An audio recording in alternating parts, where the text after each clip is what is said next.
69 inches! Ha, look, 69, right? I'm not even making this up for the memes.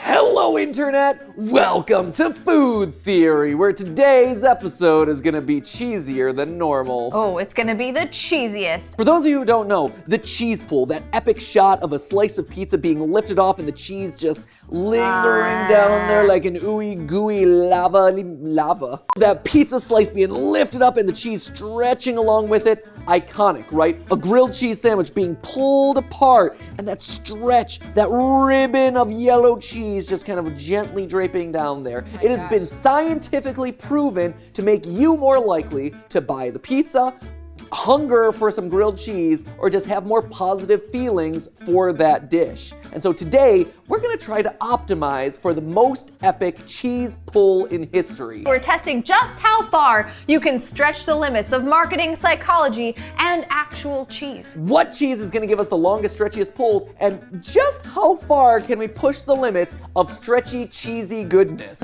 It's gonna be delicious, and also, I'm probably gonna hate grilled cheese at the end of the day, aren't I? My goal, actually, is to make a cheese pull that is taller than Stephanie. Yes, I am 5'1" inch. It's Add it to the lore. Add it to the lore. It's already been recorded in many places, including probably WikiFeet. Confirm it in the wiki. Confirm it in the wiki. I'm 5'1", which means that anything taller than me would be over 61 inches of stretchy cheese. And I feel like Thank you for doing that math. that's a lot. That's a lot of stretching. Well, I have to. It's 61 inches sounds a lot better than 5'1". And so with that goal in mind, we set out to make ourselves some grilled cheese. Lots and lots of grilled cheese. The constipation train, here we come.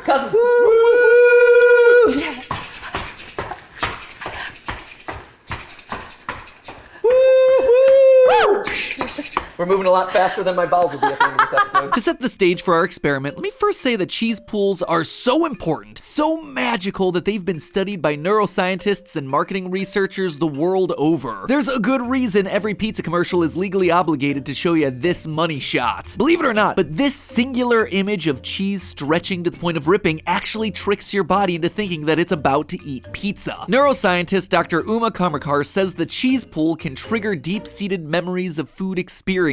When we see a cheese pull, we're not just seeing that one pizza or grilled cheese, we're actually triggering a cascade of memories back to all the other times we've taken a nice stretchy bite. Your mouth begins to water and you suddenly feel space in your stomach because your brain, in that singular moment, is releasing the exact same chemicals it would be if you were holding a slice ready to take a bite. Once science proved this, food companies the world over raced to make the best cheese pull, spawning ads full of ooey gooey stretchy slices. And in this new era of social media, an entire category of content exists where people slowly pull apart everything from mozzarella sticks to cheese wheels in an attempt to satisfy audiences and stomachs. So knowing this, I wanted to take it to its logical extreme. What is the best, most effective cheese for the cheese pull? If I'm marketing a grilled cheese sandwich, what am I gonna be using to get the most neurochemical bang for my buck? So today, in this video, size does matter. I'm not gonna be satisfied with a couple of inches of cheesy cheddar. I'm talking about feet, yards, fathoms of fromage. To do that, I wanna find the optimal cheese and put it to the test, or rather, pull it to the test. So you'll notice that we've already prepped some sandwiches here, showcasing the variety of cheeses that we're dealing with. Today we're going to be choosing from 3 different categories of cheese. We have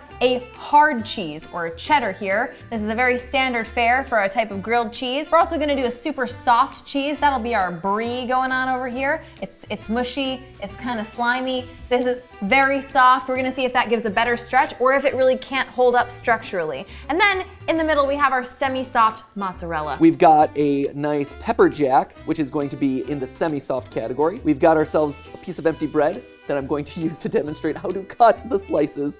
We also have the weirdo of the group, American cheese, which in true American form, doesn't even qualify as an official cheese. Right you are there, live action Matt Pat. Technically, what we know of as American cheese does have some real cheese in it. If you read the ingredient label on that Kraft singles package, you see that the second ingredient there, right behind milk, is actual cheddar cheese. But the problem is that there's also a lot of other stuff in there, like milk, whey, milk protein concentrate, and a whole bunch of other stuff. So, is American cheese 100% cheese? No, definitely not. But American cheese contains some cheese, and that's enough for it to live up to its actual title of pasteurized processed American cheese food as the official FDA label there, folks. Processed cheese food, just like Mom used to make. So in order to make sure that we're standardizing this experiment, we're using 4 ounces of cheese for each of our sandwiches. The reason you'll notice that we're pre-slicing them is we don't want to cut them after they're already heated up and ooey gooey. We don't want to risk the knife actually going through the cheese and stopping the pull, basically. We don't want anything to impede the pull. And then last, but certainly not least, is the brie, which Is this? Right? Is this it? Something like that. Right? Something like that. This will goo. Stick it there. Ah.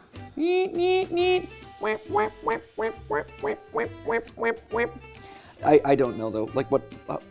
It's got this outer casing. You don't eat. I don't. Help me. Help, Steph. Let's chop it up. Let's just. Do I anything will be easier if we just chop it up. Should I scoop it? Can I? No, not with that. Where do you scoop? I'm carving it out like a kiwi. Okay, we're Can you carve it out like a kiwi? We're gonna just take this over right now. It's fine. I don't understand. I've never understood brie cheese. It's so tasty. I've never understood it. It's good. like, here's the outer rind, but you don't eat the outer rind. You eat the outer rind? Do you? Yeah. Yes. Everyone's like, you fool! See, I don't get you. See, as a child, I feared cheese. Oh my god. I did it! I sliced the brie. This isn't gonna work. It's gonna work great. This is gonna be. Oh, maybe it should go across. Oh, maybe it should go across them. See, everyone behind the camera laughs at me when I don't know what to do with the brie, but oh no, Stephanie gets the pass. Look at this. One of these things is not like the other. Which one? Spot the difference. Same. Uh-oh. It's the wrong angle, Steph. Pre-slice. The OCD in me is, you didn't even know what the difference was. Oh, so much better. I feel so satisfied now. Okay. Try not to get satisfied challenge. Okay. Every episode of Food Theory is a try not to get dissatisfied challenge as we just fumble about in the kitchen. With all our contestants laid out and the sandwiches assembled, it was time to grill that cheese. Come along, friends. Join me to the oven. And yes, the oven. So the real hack of today's episode is you can do 6 grilled cheese sandwiches at a time inside your own oven, and it turns out the same way. Brilliance. It's almost like the oven is a big stovetop. It's not. It's not a big stove. It's not though. They cook in completely different ways. One cooks by convection, one cooks by conduction, but you know. We did that in another episode. And before I take to the comments about how my grilled cheese sandwiches are actually baked cheese sandwiches, let's all remember that cooking a sandwich on a stovetop pan is not actual grilling either. In reality, the actual grilling is a process that heats food by, say it with me now, convection, just like the oven does. So we're totally in the clear as far as I'm concerned. Several minutes of faux grilling later, the sandwiches were ready to stretch. Here we are, friends, ready for the big stretch-a-thon. All right, our grilled cheese is out of the oven. The only thing we're missing is my tape measure. Yeah. What? You seemed unimpressed. Hold up. Our grilled cheese is out of the oven. The only thing we're missing now is, of course, the tape measure. Oh my gosh. The only thing to stretch farther than the logic of these episodes will be this cheese. You are 5'1". I know. Oh yeah, you are. Oh look, you're almost 5'2". I know, 5'1" and a half, You technically. grew. I know. And with all the calcium in today's episode from this cheese, maybe you'll grow a little bit more. Yes. I haven't topped out yet. All right, so before this gets cooling, let's actually get started, shall we? You're doing a vertical stretch or a horizontal stretch? Great question, my co-host who didn't bother to read the agenda ahead of time. We stretched the cheese vertically for maximum stretch. That way we're working alongside the force of gravity instead of against it, which is gonna be a lot harder. Also, if I'm trying to do it taller than Stephanie, I mean, you are standing upright. Round number 1, American cheese. Oh, well, how disappointing. That was a mere 5 inches. That was not great. 5 inches off the sandwich. Not doing anybody any good. I better eat this one. I'm noticing that it coagulated pretty quickly. It could honestly. also be the type of cheese. I think other types of cheese are gonna hold up better than think the so? non-cheese. All right, let's try this. Well, this one is holding up nicely in my mouth. Let's try Just the saying. pepper jack. Oh geez, the pepper jack is just ooey gooey. Here we go. Ready? 14, 15, 17. Oh, wait, we got, I think where we capped off and where it broke was 17 and a half inches. New record. New record. Nice. Oh, I love So that was pepper jack. I love grilled cheese. Here is the brie. Ooh, way too soft. Oh, way too soft. 4 inches.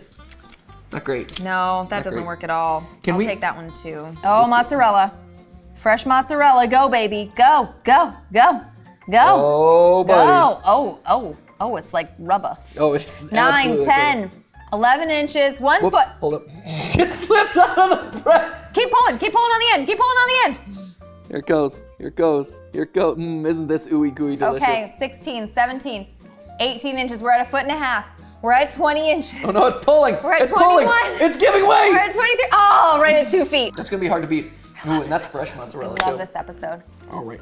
Cheddar. Yeah. Yeah. 7 inches. For those of you keeping score at home, our results look like this. Dead last was Brie, the soft cheese representative, living up to its title by being too soft and gooey to survive more than 4 inches a stretch. Next was American cheese. Not exactly a soft cheese technically, but definitely soft cheese-like in its consistency. Our hard cheese cheddar did slightly better, but its problem was actually the exact opposite of our soft boys. The cheddar was just too sturdy, resulting in very little stretchability. It was no surprise then that our 2 semi-soft cheeses, pepper jack and mozzarella, were our 2 best performers, situated perfectly in that Goldilocks zone. Soft enough to give us some good flexible stretching, but solid enough to stay together even when stretched to well over a foot. And while our experiment had technically been completed, I wasn't satisfied. I hadn't even come close to stretching cheese nearly as tall as Steph. And that's saying a lot because, again, she is quite short. Not wanting to take an L on this one, I regrouped and called in my old friend, Science, to help understand why my stretchy cheese was stretchy and how I could maximize my chances before admitting defeat. To understand why cheese is actually stretchy, you have to go back to how it's made. All cheese starts out as milk, either cow, sheep, or goat. That milk then gets mixed with enzymes and something called rennet, basically a bacteria starter pack. That rennet helps the milk curdle, separating it into solid and liquid parts. Those are known as your curds and whey. You know the classic children's rhyme, Little Miss Muffet, sitting on her tuffet, eating the curds and whey? Yep, that is actually what she's eating there. A deconstruction of cheese. Food theory, demystifying those random nursery rhymes that you were told for some reason as a kid. Were you told those as a kid? Let me know down in the comments if you have any idea what I'm rambling on about here. These old nursery rhymes, do people even tell them anymore? I know I'm a parent. I haven't told Ollie them yet, so maybe I should correct that, just for his own personal edification about the science of curds and whey. Anyway, the curds of the cheese are then squeezed together into blocks or wheels and sent to age, basically just drying out and settling. This is the process for most hard cheeses and the basis for all cheese making. That said, the difference between hard and soft cheeses happens when you add another step to the process. After you get to the curds and whey stage, you can take your curds and do basically whatever you want to them. You can heat them, cool them, boil them. Each one does something different to the cheese. In the case of the mozzarella that we see on pizza or sandwiches, the curd isn't just pressed and stored, it's actually heated in water until the key protein inside of the cheese denatures. That means that the protein unwinds. It's actually a protein that we've seen a lot of times before on the channel, our good friend casein, the one that's responsible for blocking spicy food on your tongue when you drink milk. This protein, when unwound, is responsible for the super stretchy nature of the cheese. It's also responsible for those hair-thin strands of mozzarella that you're able to pull off of string cheese in order to impress all the other kids in elementary school lunchtime. So right off the bat, understanding the science here tells us a lot about how to maximize our results. Cheese gets stretchy when it melts because the heat helps to denature the casein in the curd. That said, if there's no moisture in the cheese, it can't stretch as far because there's not enough liquid to carry the cheese. And if there's too much moisture in the cheese, like a soft cheese, the casein can't stay together and the cheese collapses. So we know intuitively that we need one of these semi-soft cheeses, and we know that in order to get the maximum stretch, we're gonna have to do a lot of work on those proteins, so the cheese needs to be kept as hot as possible. So knowing all this, we went back to the drawing board. Well, all of us except for Steph. She'd eaten her weight in grilled cheese and also needed to go to a meeting, so she politely bowed out. Instead, it was time for me to take another go with our head of production, Jason. Old man's getting up. But before we started with round 2, I had to get something off my chest. True story.